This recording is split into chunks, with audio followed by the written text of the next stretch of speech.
We are here at Quarry Park. This is actually a hiking path. Well, it's really more of a mountain biking path.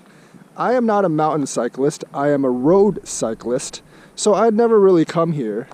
And my bike doesn't really do these kind of trails. We do like the crushed limestone trails. But let's actually talk about how Tether could actually be a threat to Bitcoin. We know that Tether's supply has reached $10 billion. Well, 8.5 billion for Tether. Stablecoins as a whole has reached 10 billion.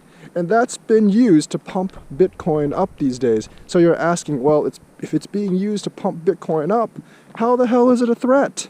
I mean, if it's used to pump it up, wouldn't it be like great for BTC? Well, I mean, there is the fact that something could catastrophically happen and bring it downwards.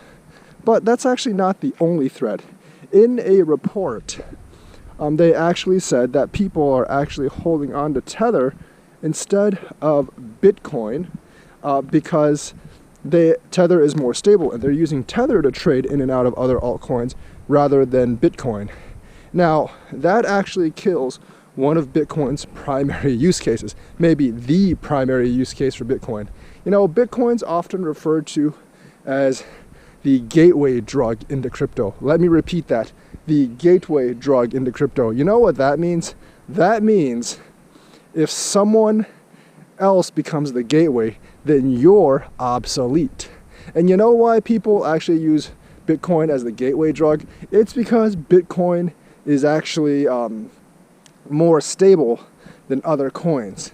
But you know what Tether is? It's a stable coin. That's right.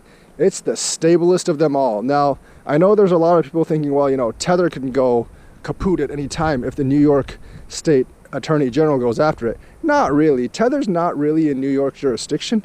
So the New York State Attorney General may not be able to do crap to Tether. I mean, he could get it out of New York, but, you know, the world's bigger than just New York, and they don't really have much power over Bitfinex. So I don't think they can do much to Tether. Plus, if they do that to Tether, Bitcoin will pretty much collapse immediately.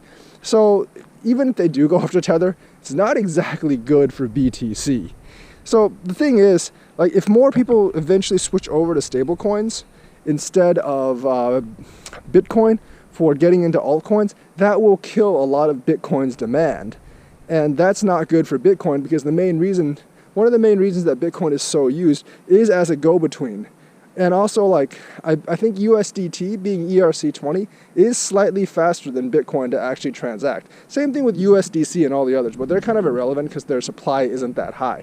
Tether's being printed like crazy. It's kind of like the US Federal Reserve, you know, like they just print whenever the hell they feel like it. It's supposed to be backed by dollars, but who knows if it's actually backed by dollars or not. They can just print as much as they want. I'm pretty sure Bitfinex doesn't actually have the money to back it, but since no one can audit, it doesn't, like, no one can really be sure what's going on with Tether.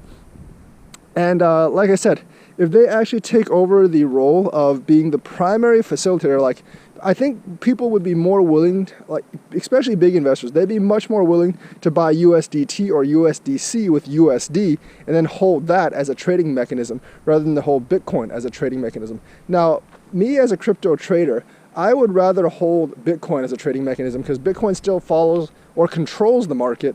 And so if the altcoins go up, Bitcoin will get some of that right. Whereas with a Tether, you're completely flat if the market goes up. But many big traders want like some kind of stability with their trading mechanism. So they might actually choose Tether instead of Bitcoin. And I think a lot of people that aren't super into crypto like us would rather actually keep their money in Tether. So that could actually mean eventually, not right now, but eventually a lot of money flowing out of Bitcoin into stable coins. Might be good for Ethereum because they're all ERC20, but I don't really think so. I think it'd be bad for most of crypto if they just held it in Tether or USDC.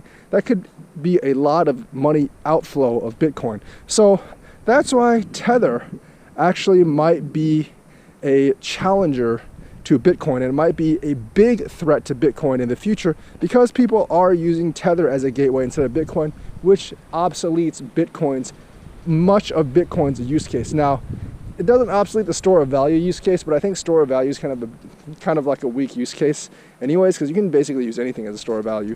But Bitcoin has been like the go-between. I think that's a woodpecker.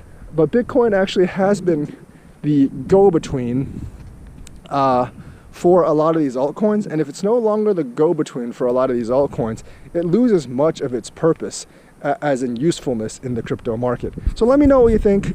Like and subscribe and hit that bell notifications button. Thank you and have a nice day.